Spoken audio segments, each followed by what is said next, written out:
Terça-feira da segunda semana da Páscoa. Eu sou o Padre Pedro Paulo e estamos começando mais um programa, a Bíblia no Mundo de hoje. Bem, terminamos a oitava da Páscoa com aquele belíssimo Evangelho de São João, no qual ocorre o primeiro encontro pessoal com o ressuscitado. Os 12 o encontram, a melhor, os 11, aliás, os 10 o encontram, porque naquele domingo, primeiro da semana, no cair da tarde, São Tomé não estava com eles e vai reaparecer na outra semana, ou melhor, na oitava. Bem, nesse sentido, nós prosseguimos meditando sobre este belíssimo Evangelho. E no programa da semana passada, nós nos perguntávamos da sexta-feira por que Cristo exibe seu corpo chagado e glorioso. Porque, na verdade, toda a narrativa do Evangelho, corroborada com a dúvida de São Tomé, é simplesmente, e não posso ser simplesmente, é fundamentalmente a exibição de Cristo ressuscitado, é encontrá-lo, vê-lo, e no caso de São Tomé, apalpá-lo, de modo a ter aquela certeza empírica que não é de Jesus para os que creem. Trata-se da unidade da fé. Jesus de Nazaré, crucificado e morto, é o Senhor glorioso, o Cristo. Esta é a grande síntese. Quando dizemos Jesus é o Cristo, estamos dizendo aquele Jesus nascido da Virgem Maria em Belém e morto na cruz, é o mesmo Jesus, é o Cristo ressuscitado. O Cristo ressuscitado é Jesus crucificado. Eles poderão tocá-lo, sentir pela fé que instrui os sentidos, que há uma presença nova e plena de Jesus entre eles de agora em diante. Nasce então a Páscoa da Igreja e na Igreja.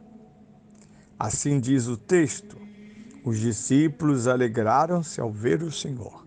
Exatamente. É a mesma alegria dos pastores, num nível ainda mais profundo, já que os pastores receberam dos anjos instruções sobre aquele que estava enfaixado numa manjedoura em Belém. A visão, a audição e o tato da pessoa de Cristo constitui a alegria da igreja. Eu poderia dizer, são os sacramentos. Os sacramentos nos permitem o tato, o olfato, o paladar da presença de Cristo ressuscitado. Aliás, só pelos sacramentos e não ordinariamente por experiências místicas, sejam autênticas ou não, os fiéis entram, e esse é o privilégio de ser cristão, em contato com Cristo ressuscitado. Ela, a igreja, fora perdoada, reconciliada e agora pela fé vê e adora seu Mestre e Senhor, vivo depois da morte, como se lê deliciosamente no início do livro do Apocalipse. Apocalipse capítulo 1, versículos 17 a 18. Ao vê-lo, caí como morto a seus pés. Ele, porém, pôs sobre mim a sua mão direita e disse: jamais temas. Eu sou o primeiro e o último, e o que vive. Pois estive morto, e eis-me de novo vivo pelos séculos dos séculos.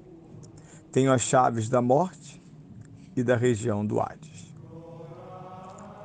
O gesto e palavras conclusivas da cena de João 20, 19 a 23, possuem diversos aspectos fundamentais à fé e à missão da igreja. Nos versículos 21 a 23, capítulo 20, diz assim: Disse-lhes outra vez: A paz esteja convosco. Como o Pai me enviou, assim também eu vos envio a vós. Depois dessas palavras, soprou sobre eles, dizendo: Recebei o Espírito Santo. Aqueles a quem perdoardes os pecados lhes serão perdoados. Aqueles a quem os retiverdes, lhes serão retidos. No lugar do medo que os escondera no cenáculo, agora habita uma grande e indivisível alegria. Os discípulos alegraram-se ao ver o Senhor. Como disse antes, é a mesma palavra dos anjos aos pastores. Lucas capítulo 2, versículo 1. Não temais, eu vos anuncio uma boa nova, que será alegria para todo o povo. Onde reinar a tristeza e a vista cabisbaixa, agora impõe-se um tempo de alegria e de paz. Diferentemente do relato de São Lucas, capítulo 2, 1 a 13, Atos 2, 1 a 13, homens embriagados, que narra a vinda do Espírito Santo 50 dias após a plenitude e a conclusão da missão terrestre de Cristo, isto é, paixão, morte, ressurreição e ascensão aos céus. Em João, introduz-se a entrega do Espírito Santo no próprio cenáculo, como havia prometido nos capítulos 14 a 16. O Espírito da Verdade, como lemos em João 14, 14 a 17, João 15, 25 e 26 e João 16, 12 a 15. Trata-se da alegria do dom celeste.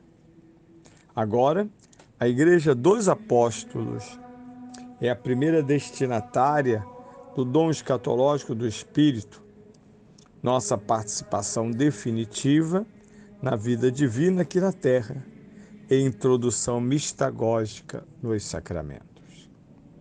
Jesus, plenipotenciário do Espírito, realiza o gesto derradeiro da obra da nova criação. Tudo começa no perdão. Depois dessas palavras, soprou sobre eles. Jesus, na narrativa de João, é a fonte direta do Espírito que só pode chegar aos corações humanos graças à sua Páscoa pessoal, sua paixão, morte e ressurreição. Comunicar-lhes o Espírito Santo era inundar de sua vida pascal o âmago da igreja que nascia plenamente naquele instante. Por isso, há muitos séculos, a igreja diz que o Espírito Santo, ao cantar, é a alma da igreja. Aqueles a quem perdoardes os pecados, lhes serão perdoados. Aqueles a quem os retiverdes, lhes serão retidos. Por fim, a Páscoa implica em missão da Igreja no mundo, como afirma a grande Constituição dogmática do Vaticano II sobre a Igreja. A luz dos povos é Cristo. Por isso, este sagrado concílio, reunido no Espírito Santo, deseja ardentemente iluminar com a sua luz, que resplandece no rosto da Igreja, todos os homens, anunciando o Evangelho a toda criatura. Mas porque a Cristo, a Igreja em Cristo, é como sacramento ou sinal e um instrumento da íntima união com Deus, da unidade de todo o gênero humano, pretende ela, na sequência dos anteriores concílios, pôr de manifesto com maior insistência aos fiéis e a todo mundo a sua natureza e missão universal. E as condições do nosso tempo tornam ainda mais urgente esse dever da Igreja, para que deste modo os homens todos, hoje mais estreitamente ligados uns aos outros pelos diversos laços sociais, técnicos e culturais, alcancem também a plena unidade em Cristo. Lumen Gentium, capítulo 1.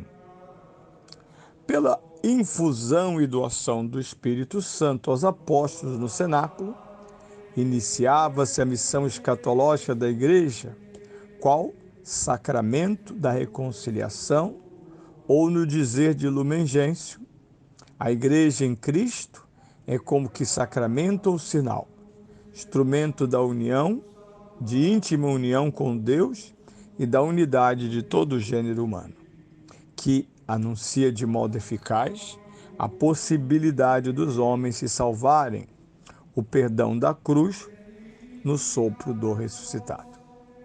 A partir da vigília pascal, reinicia-se na Igreja a mesma dinâmica do cenáculo, no primeiro dia da semana.